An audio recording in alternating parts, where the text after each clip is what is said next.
Welcome to Rupa's world channel. কেমন আছো তোমরা? আশা করছি তোমরা ভালো আছো। আর দেখো আজ আমাদের এখানে কেমন ঝমঝমিয়ে বৃষ্টি পড়ছে। এখন আছি দিদির বাড়ি, আর দিদির বাড়ি থেকে যাব দিদির শ্বশুর বাড়ি পাত্রসাহেব। ওইতে বাড়িটা শুনেছিলাম ডেটটা, তখন ভেবেছিলাম বিশাল গরম পড়বে আর যা কষ্ট হবে। তারপর আজ 2-3 দিন ওয়েদারটা যা করেছে, বিশেষ করে আজকে যে এইভাবে ঝমঝমে বৃষ্টি হবে ভাবতে পারিনি। কারণ সকাল থেকে ভালোই রোদ উঠেছিল, তাই জন্য বুঝতে পারিনি যে এইরকম বৃষ্টি হবে। তো যখন শুতে গেছিলাম তখনও রোদ ছিল, আর এখন ঝমঝমিয়ে বৃষ্টি পড়ছে। তো আমাদের যাওয়ার কথা ছিল, আর একটু আগে বেরোনোর কথা ছিল, কিন্তু বৃষ্টি দেখে একটু পরে বেরোবো, এখনও রেডি হয়নি ওই জন্য। আর হ্যাঁ, তোমাদেরকে তো কেমন চুল কেটেছি সেটা দেখানোই হয়নি, দেখে নাও। এই চুল কেটে আমার কেমন লাগছে অবশ্যই জানিও। এই চুল কখনোই খুব একটা বড় রাখি না, মাঝে মাঝে ইচ্ছে হয় যে একটু বড় করি। এভাবে ভেবেছিলাম বড় করব, কিন্তু সেই ছোটোই করে নিয়েছি আবার। ঠিক আছে, তো এবার রেডি হবো, নিয়ে বেরোবো। আর বৃষ্টির মধ্যে দিয়েই আমরা বেরিয়ে পড়েছি পাত্রসাহেব যাওয়ার জন্য। তো পাত্রসাহেব এখান থেকে প্রায় 2.5 ঘন্টার রাস্তা, তো ওই জন্য দেরি করলাম না। আর দেখো ওয়েদারটা কি সুন্দর, পুরো বর্ষাকালের মতো লাগছে। আর মাঝে এই যে দিদি সিঙ্গারা খাচ্ছে, আমাদের খাওয়া হয়ে গেছে। তার সঙ্গে চিপস, কেক এসব নিয়ে উঠেছিলাম, তার কারণ খিদে তো পাবে এত দূর যাবে যখন। আর বাইরে গেলে দেখবে এরকম ওয়েদারে বেশ গরম গরম সিঙ্গারা সব খেতে খেতে যেতে খুব ভালো লাগে। আর আমরা খুব আনন্দ করে নাচ গান করতে করতে গেছি পুরো রাস্তা। তারপর এই যে দুর্গাপুর ব্যারেজ চলে এসেছি। ভেবেছিলাম নিচে দিয়ে যেতে হবে, কেন ব্যারেজের কাজ হবে বলে। তো যাই হোক, নিচে দিয়ে যেতে হয়নি, উপর দিয়েই যাচ্ছি। এর রাস্তাটাতে না মাঝে মাঝেই জল হয়ে যাচ্ছে, ওই জন্য তখন আবার উপর দিয়েই যেতে হচ্ছে। তো যাই হোক, দেখতে অপূর্ব লাগছে, কিন্তু নিচেও রাস্তাটা হয়েছে। আমরা পাত্রসাহেব পড়তে পারি, আর এই যে পড়তে পারি ডেকোরেশনের কাজ চলছে এখন। চলে এসো, জিনিসপত্র নিয়ে যেতে হবে ভেতরে। বেতু, যাও জিনিসগুলো নিয়ে এসো। চলে এসছি। কেমন আছো? কেমন আছো? ও, এটা দিয়ে ওয়েলকাম করছো? বাহ, দারুণ। বাহ, খুব খুশি হয়ে গেলাম ওয়েলকাম দেখে।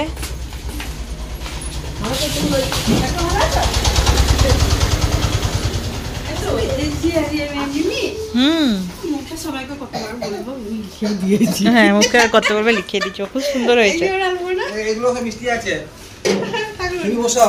হ্যাঁ, কি হয়েছে? ব্যথা? দেখো রান্না চলছে এখানে। তাও ওয়েদারটা বেশ ভালো আছে, বলো। কৃষ্ণ গাছপালাগুলো লাগিয়েছে, বেশ ভালো লাগছে। হ্যাঁ হ্যাঁ, বৃষ্টি হয়েছে আমাদের এদিকে। আমাদের এদিকে, হ্যাঁ, ওইদিকে ভালো বৃষ্টি হয়েছে। গেলাম এখানে, কিন্তু এখনো বাকি মা, নিরু আর শাশুড়ি মা আসবে। ওরা বৃষ্টির জন্য অনেকটাই দেরি হয়েছে ওদের, নিরুর অফিস থেকে আসতে। তো ওরা এই সবে রানীগঞ্জ থেকে বেরিয়েছে, ওদের আসতে আসতে 10টা তো হবেই। তো চলো আমরা তাকে একটু আড্ডা মারি, গল্প করি। পইতে বয় চলে এসছে। অর্ক, অর্ক কেমন আছিস বাবু? কেমন আছিস? তোর জন্যই সব কিছু হচ্ছে, কেমন লাগছে?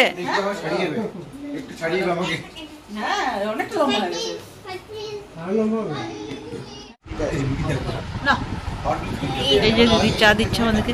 এই সিস্টেমটা কিন্তু এখানে বেশ ভালো, বল। চা ভরা না, এটাতে দাও। আর ইয়ার ফেভারিট চপ আছে, বিস্কিট আছে। চা চপ খাওয়ার পর এখন আবার আড্ডাতে বসছি। আর এই দেখো, বৌদির বোন মানে দিদির ভাসুরের শালি আমাদের জন্য আসাম থেকে মেখলা নিয়ে এসছে। তো সেগুলো বৌদি আমাদেরকে দিল আর দেখাচ্ছে। তো খুব সুন্দর, গিফট পেতে কার না ভালো লাগে বলো। আর এই যে তারপর বৌদির বোন সঙ্গীতা দি বললো চলো তোমাদেরকে মেহেন্দি লাগিয়ে দিই।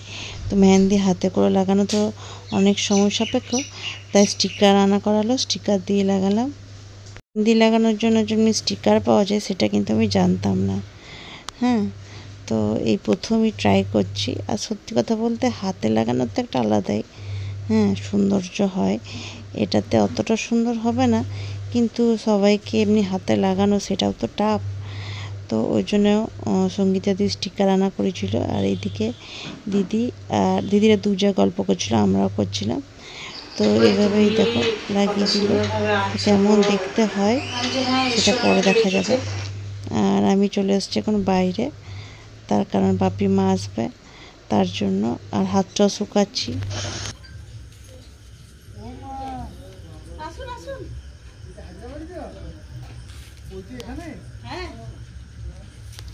ওই জঙ্গলের ভেতর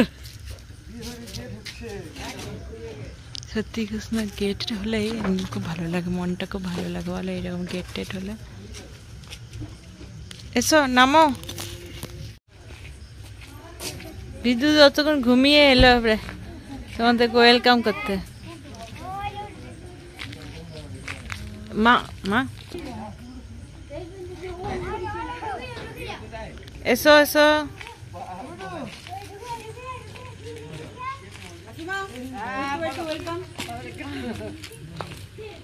দেখে দিয়েছে ওই জন্য ওয়েলকাম। দেখো ইয়ে ব্যাগ বইছে।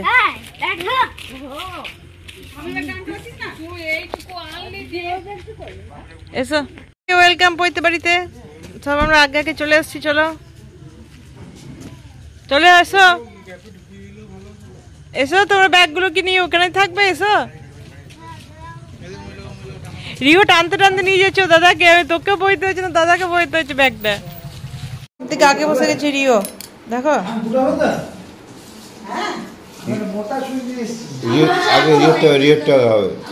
এখানে রুটি আছে, দেখানোর কিছু নেই। হ্যাঁ দেখাতে পারেন রুটি। আচ্ছা ঠিক আছে রুটি। এখানে কি আছে, বেগুন ভাজা, বাহ। তারপরে আহা হা পোস্ত, আলু পোস্ত বাঙালির ফেভারিট। আর কি রয়েছে এখানে আছে বেশ মোটা মোটা করে জিরে দিয়ে শুকনো লঙ্কা দিয়ে আলু ভাজা। আর এই যে হচ্ছে মাছের ঝোল। ইয়াম্মি। কি দিয়ে করছো গো, সরষে দিয়ে? আহা দারুণ করেছে। এই দেখো